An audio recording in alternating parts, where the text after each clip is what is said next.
That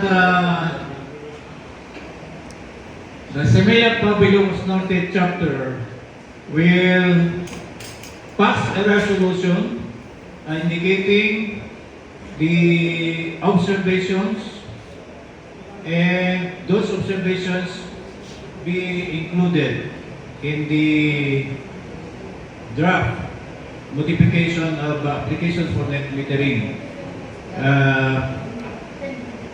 We will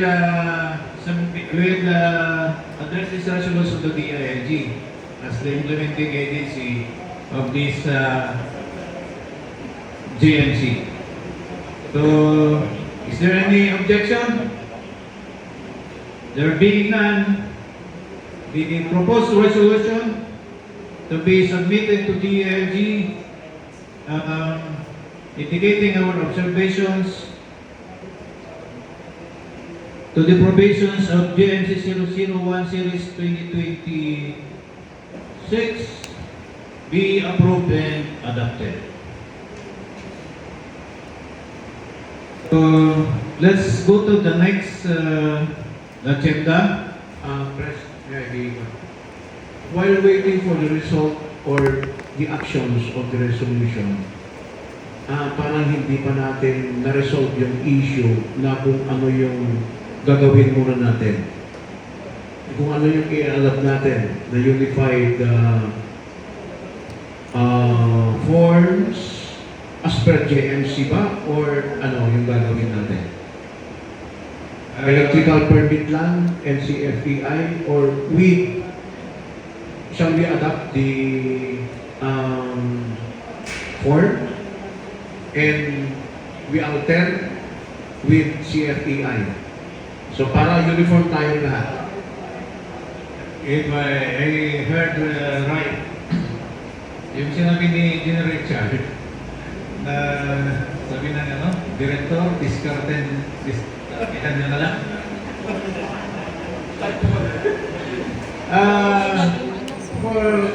So siguro nandito naman yung one natin, visual aid natin. Siguro ilalagay na lang natin yung list. Kasi habang nag-discuss tayo, siguro meron din nag-discuss sa likod. Di maintindihan. So, I propose, ilagay na natin dyan yung masusunod na requirements para pare-parehas natin makikita.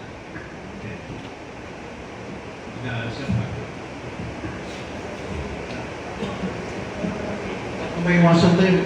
Ni Engineer Valenzuela, Jim Adams doon, ang mga requirements at ikabot kami ng tao. Itibakaran ng ato. Mga batak, ako, delikado. Diba? Gusto rin Richard, bigyan mo na ng direktor na mahampo kayo ko na na-shot kami ko but legally, we might be charged of abuse of authority or usurpation of authority. The worst illegal extraction. Because that is mandated issuance. Richard, please take over. So maybe give to the microphone to Engineer Richard. Ako din, bakit sa sample? Pwede ko po. Okay? Ito ang sample nila. Sino